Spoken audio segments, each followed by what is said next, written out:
Moving on to the final category, which is the behaviors which are based in impairments of self-regulatory circuits. Now, we've talked about the circuits.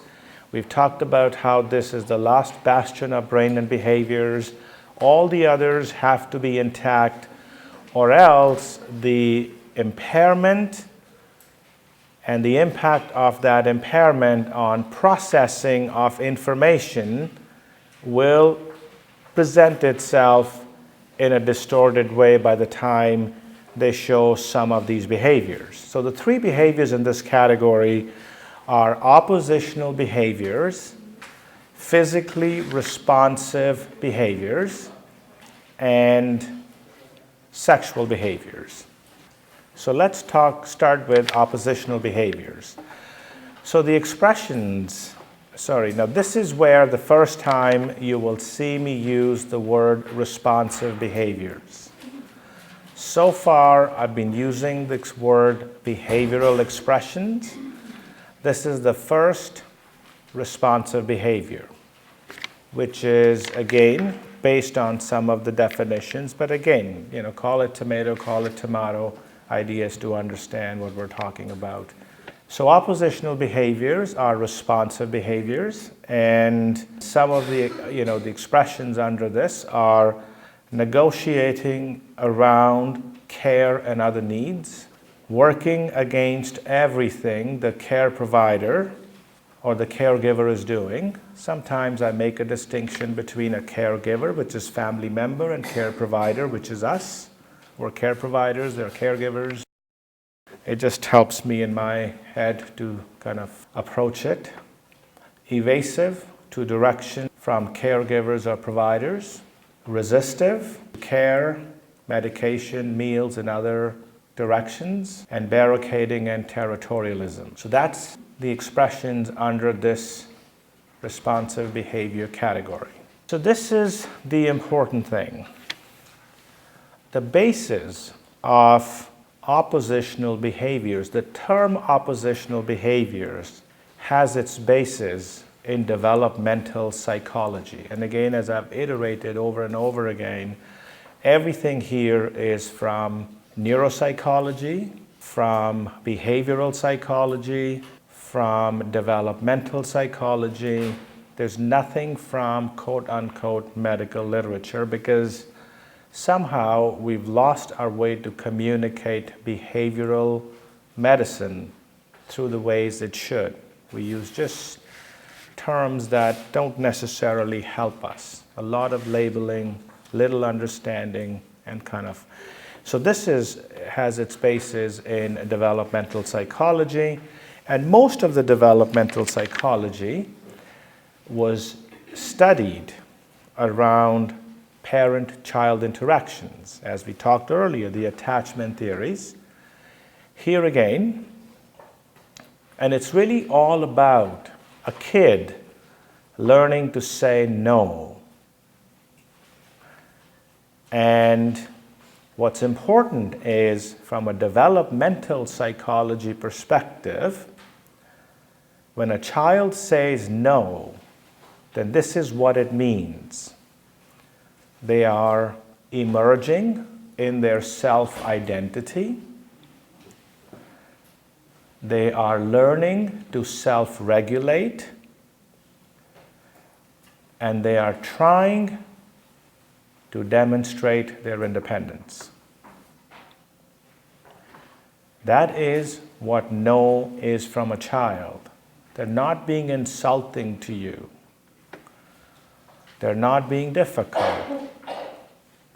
And so when a child says no, it's fairly simple. And compliance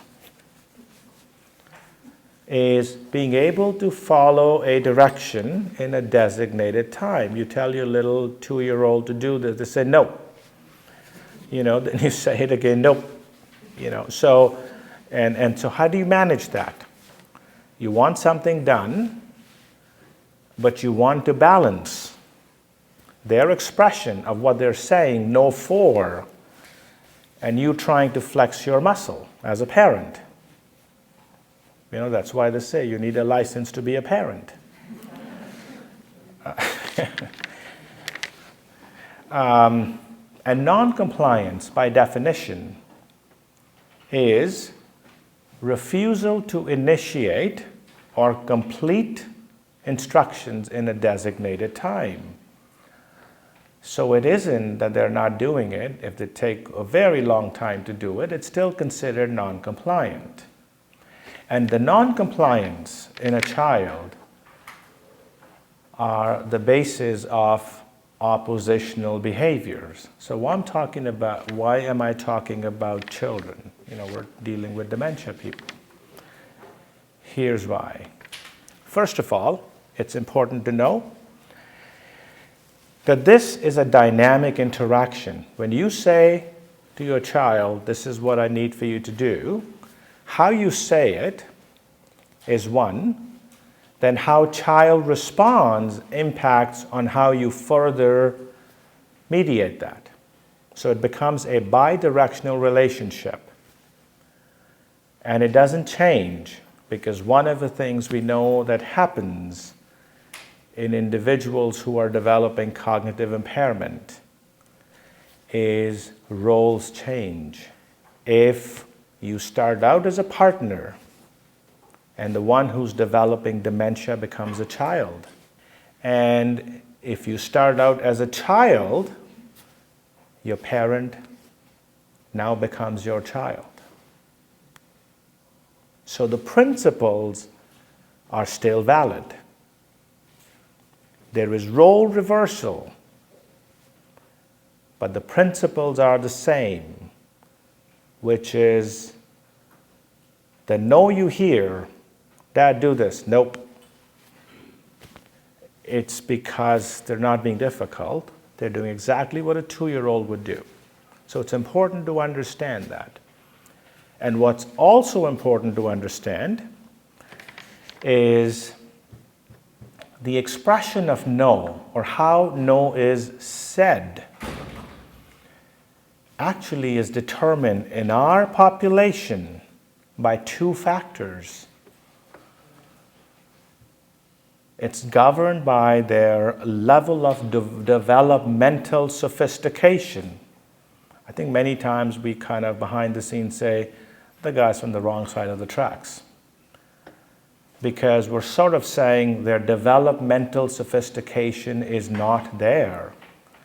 So when they say no, it may be a punch to your face, because that is how they say no. But again, not making light of it and stereotyping, it's your developmental sophistication. And then you combine that with the degree and the extent of cognitive impairment. So you can see all kinds of permutations and combinations you'll end up seeing. How sophisticated you are and how advanced you are. So if you're not sophisticated, you're advanced, beware. If you're really sophisticated, advanced, some things, and again, we always say this over and over again, just because they can't express and just because they can't tell you doesn't mean the person is lost. And I think everybody believes in that. Everybody sees that. So, and we see that people, they're still poised no matter how advanced they become. Mr. Smith is just absolutely tie and jacket for lunch every day, because that's his level of sophistication. I remember putting this one person, this is a real life story, whose son was a firefighter. He was a Stelco employee, worked all his life, blue-collared worker, but had enough money that his son put him in one of the retirement homes in Ancaster. He would refuse to go to eat because everybody was there with a 3-piece suit. And this guy just goes in his overalls. He actually refused. He left that place. So it's important to understand that. That was the sign of times. You did not go to dinner unless you were suited and booted, and you went down with a 3-piece suit on. This was about 15 odd years ago, 20 years ago when this was the case. And the fellow left that particular retirement home / nursing home because it was all old money, very sophisticated people. So it makes a difference. You don't lose those things even though you're starting to develop dementia. So here's what happens. The principles are obvious, but depending upon, as I said, the degree of developmental sophistication and the degree of advancement of the disease, if it's a mild dementia, and if it's a degree of level of sophistication, then you may see this. A person is attempting to modify the nature and the conditions of the command or the direction given. They do it nicely, but they still don't do it as you tell them to do it, but you kind of work with them because they're saying it all very nicely. It's called negotiating. 2-year-old, 3-year-old do that too. Oh, mommy, please, whatever. They're saying it very nicely. So you go with it versus if they start to throw temper tantrums, and then you have a different approach to that. So it's all about expression of sophistication with how you do it. Likewise, to come to teenagers now, you give them directions, and there's passive non-compliance. They've got their headphones on, and they basically don't acknowledge you said something, right? And so that happens in this population as well. You talk to them, and they're not paying attention. So there is that passive non-compliance. Then, in moderate dementia, it kind of evolves into more of this simple non-compliance, where they appear to be listening, but there's no follow-through. Shake their head, but they don't move. But in this case, there is no expression of anger. Now, if you take this person with moderate dementia with less developmental sophistication, then you will see expression of anger at this stage as well. But on the other hand, if you've got someone who is advanced, then obviously by advanced, self-regulatory circuits are gone. So your ability to self-monitor and regulate is gone. All your conscious awareness of your level of sophistication is washed away, and your responses are very much in the form of direct defiance.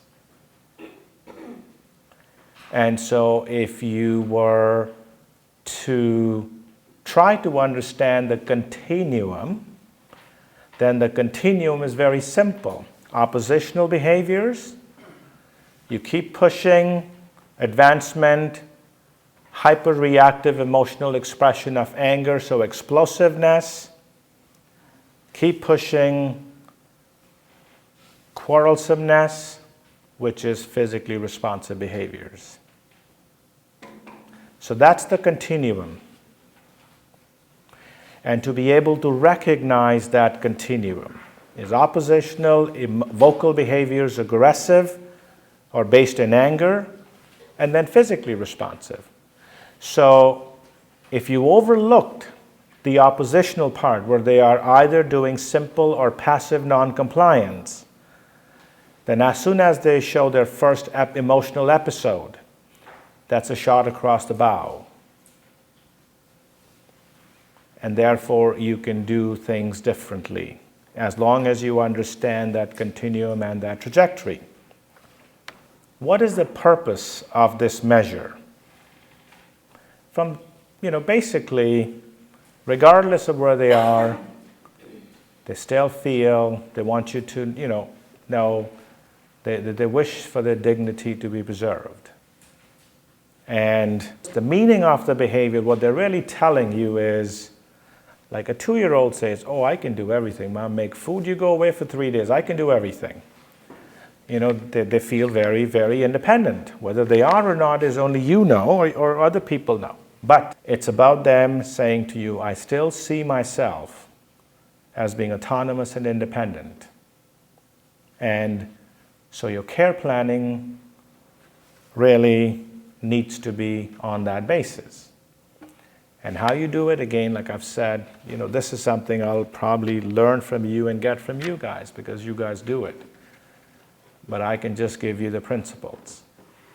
And whether there's a certain approach that works for an individual or how it works. I mean, you guys obviously provide care for 30 people in 8 hours, so it gets done. So this is really the key, is expression of autonomy and independence and promotion of self-identity. Keep those constructs and work with it for this particular behavioral category. Moving on to the next category, which is physically responsive behaviors. Most of it is self-explanatory. The only thing I have added to this is the self-abuse, because we do see that. We've had people upstairs who've actually, they're bald, like skin broken. I've had people picking at their nose, the whole left labial fold is gone, eaten away. Because in dementia they do that. So I've added self-abuse, and I'll talk more to it. The rest couple of slides, I didn't expect to be at this point. So I'll show you some. So here,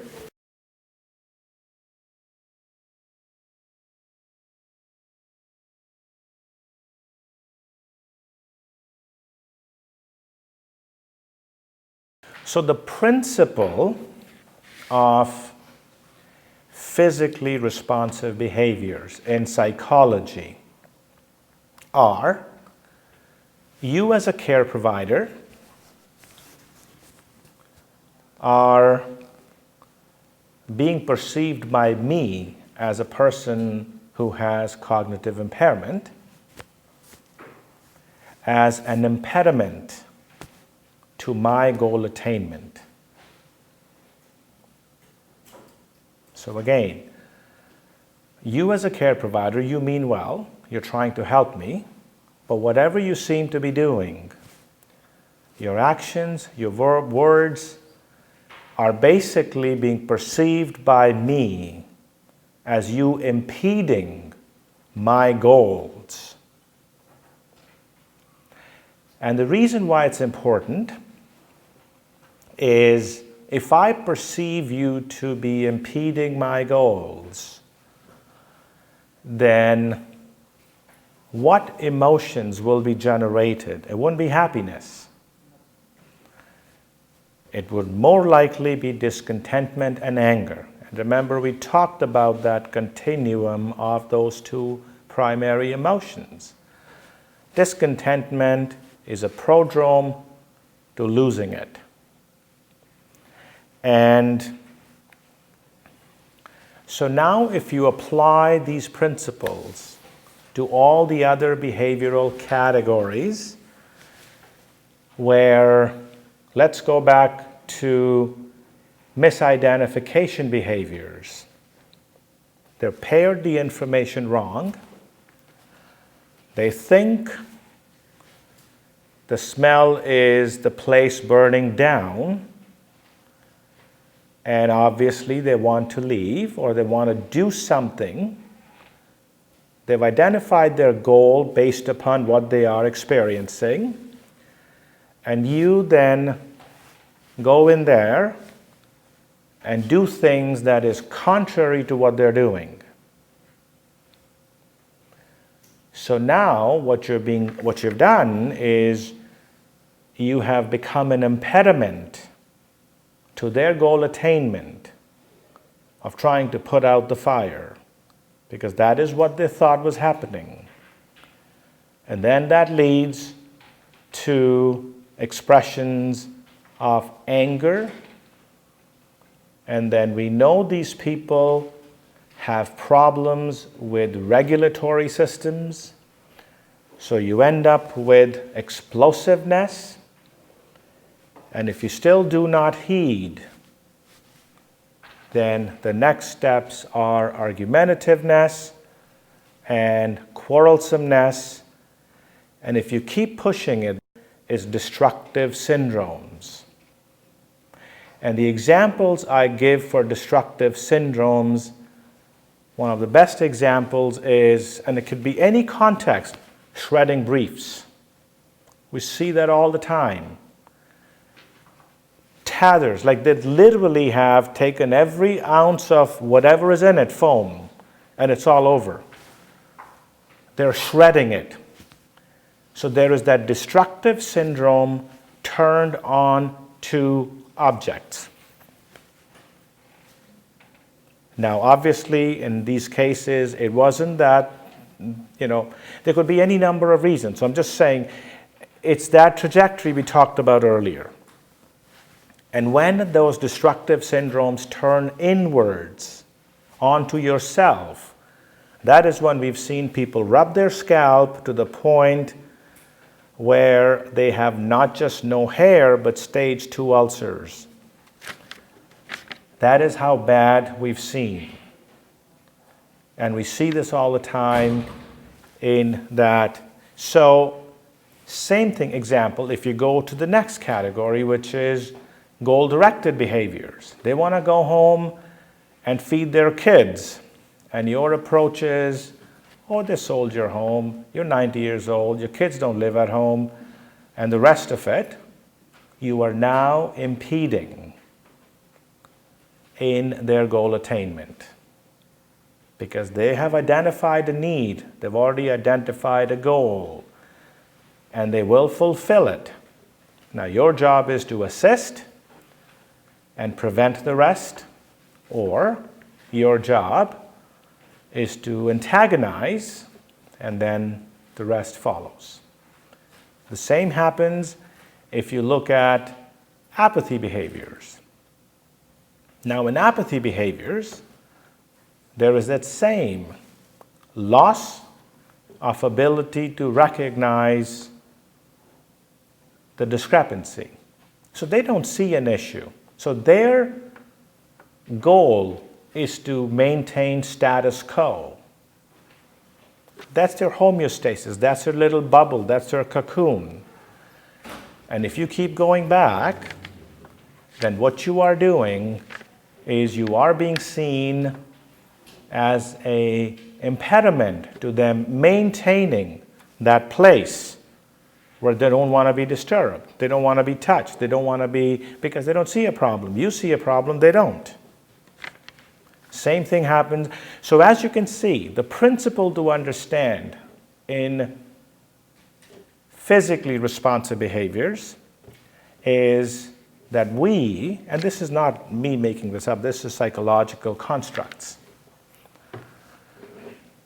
We become impediments to their goal attainment. And therefore the need to identify what their goals are, not what we want.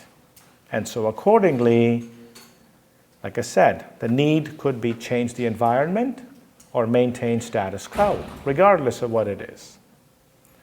Whether the changing of the environment is because they need to belong, whether they need to change the environment because they want to feel safe, they need to change the environment for whatever reasons. And that is why it's important that all the other behavioral categories be understood better. Because ultimately, how you manage those will determine whether you get to this point. And so, the meaning here is simple. It's not based in reward-consequence paradigm. That's criminal behavior. It's based in self-preservation. Preservation of what they wish to do and what their needs are. And then you care plan accordingly. All right, finally. Sexual behaviors. I mean, I can talk about this a long time because, like I said, there's so many of them. I'm just going to abbreviate. I am getting tired.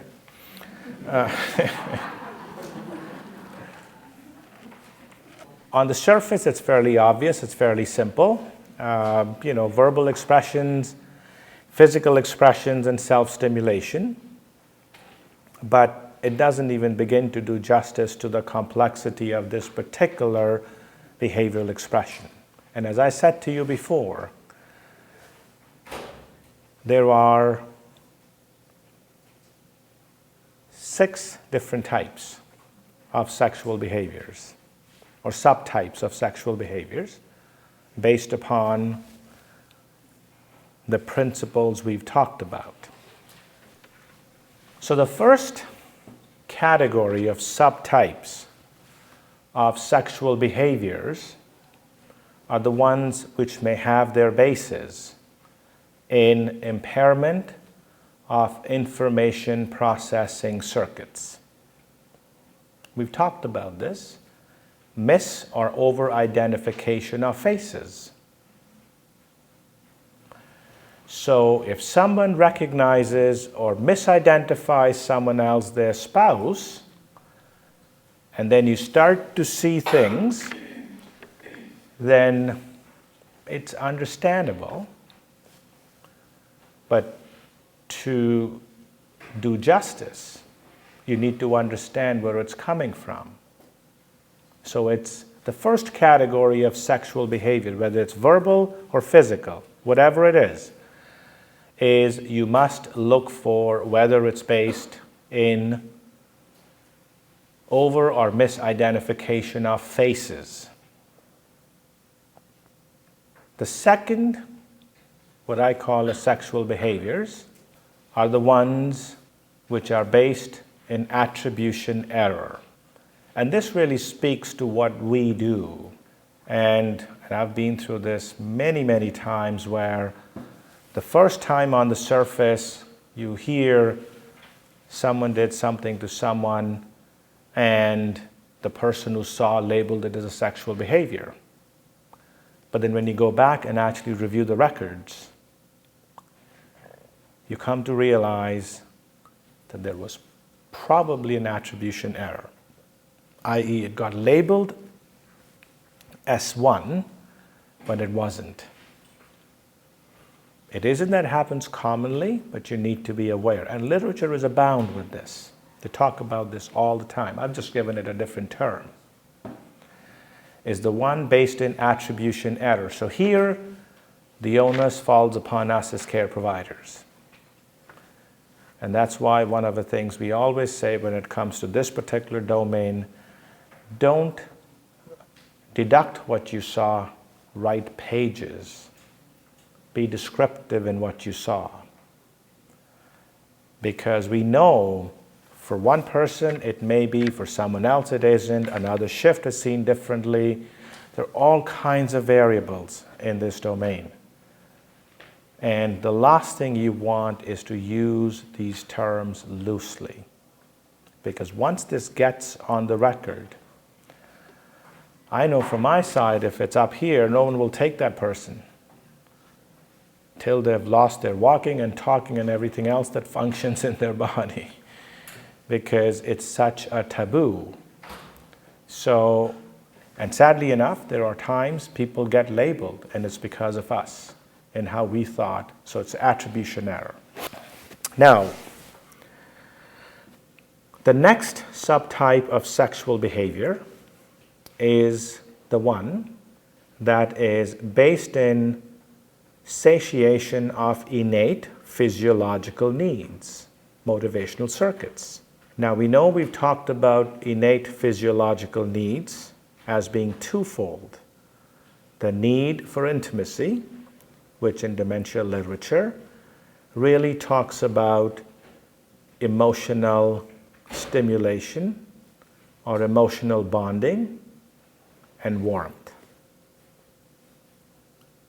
But you can also have, and we know sexual needs are innate physiological needs. And there can be times where it is because of heightened motivational drives to satiate those innate physiological needs. Very rare in this population advanced stages, very rare. And that is why one of the things I don't do often is use those medications, the hormonal treatments. Because the only place they would work is if it was based in this innate physiological needs being driven by high levels of motivation. Otherwise, they don't work. But you need to separate that, whether it's based in intimacy or whether it's based in innate physiological needs. The other two subtypes of sexual behaviors are those based in impairment of emotional regulatory circuits, particularly those based in discontentment. Now, when we talk about discontentment, and here I'm just going to go a little more complex, we have thoughts of discontentment and we have emotions of discontentment. If you go back to the slide, the emotions of discontentment were irritability, low frustration tolerance, and all that stuff. But thoughts of discontentment lead to expression of those derogatory, mean, sarcastic comments. And we do see people who, because of their cognitions or thoughts of discontentment, say all kinds of mean things to other people, and for men it can sometimes come out as sexual. Come do this, whatever. You can fill in the blanks.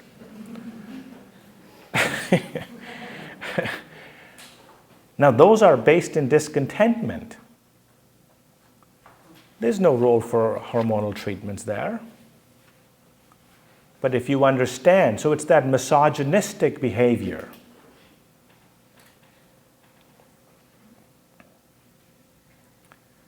And if you understand that, then the approach to treating it would be very different. You will not see it. On the surface, it is sexual in connotation, but really where it's coming from is shut you down, put you away so you don't bother them. And that's exactly what we do. We don't even talk to we as human beings, we do what we need to do, preserve ourselves. And sometimes we'll skirt them, avoid them, whatever. But the important thing is to understand what is the basis of those misogynistic comments, which for men can be sexual. And we know how to approach them. We've already talked about that. And finally, sexual behaviors or perceived. Again, we're talking about labeling. I always put sexual behaviors in quotations. Is people are just feeling unsafe and they find their safety. They find someone they feel safe with. This is what they're saying. Me being with this person is helping me, and this is our job to understand if it's actually subserving the function of safety. And it's more of these kinds where attribution errors happen, because the two people are always together and there really isn't any sexual intent. It's just they're feeling safe with each other. Or one is oblivious but the other feels safe. But it gets labeled as a sexual behavior. And then you go down a path. So when I talk about sexual behaviors and the subtypes of sexual behaviors, I break it down into where they belong under which constructs. And that's where we spend all our time. And the same applies to actually vocal behaviors, and I haven't even talked about that. I've said there's 6 subtypes because vocal behaviors and sexual behaviors are the most heterogeneous behaviors because they are so complex that no one simple construct can account for everything. You have to look through the entire inventory to say where does it belong. But the important thing is to recognize that once you've done this, then your approach to labeling will be very different, and your approach to treatment would be very different. I don't know how many times I've gone and I've identified and we've given them treatment and it's all fine. Never again to be labeled as that. Okay. Thank you, guys.